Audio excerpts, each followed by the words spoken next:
Assalomu alaykum hurmatli aziz yurtdoshlar. 1-oktyabr o'qituvchilar va murabbiylar kuni.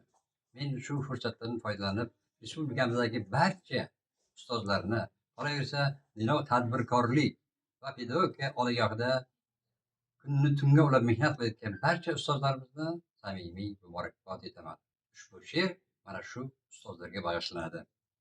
Ustozlarga ta'zimda bo'ling. Ustoz murabbiyni e'zozlagan yurt aslo g'am ko'rmagay, yuksalar doim. Jondan aziz mehribon shogirdlarini sevgan ustozlarni qo'llar xudoyim. Ustozlarga doim ta'zimda bo'ling. Yurtboshim ularga g'amxo'rlik qilar, ko'ksiga taqmoqda shoda ordenlar. Halol mehnatidan e'zoz topganda yorishib ketadi o'ksi ko'ngillar. Ustozlarga doim ta'zimda bo'ling. Bir umr mehnat qildi tinim bilmasdan, bor ilmini berdi shogird yoshlarga. Mansab lavozimga loyiqlik hissi bugun olib chiqdi uni ko'klarga. Ustozlarga doim ta'zimda bo'ling. Prezident qo'lidan olganda orden, barcha niyatlari ushalib ketdi.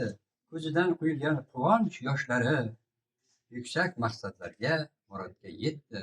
Ustozlarga doim ta'zimda bo'ling. Dunyoda mehmonmiz, barchangiz biling. Ustozlarga doim ta'zimda bo'ling. Aslo kam bo'lmaysiz hayotda hech vaqt, doimo ustozlar duosin oling. Ustozlarga doim ta'zimda bo'ling.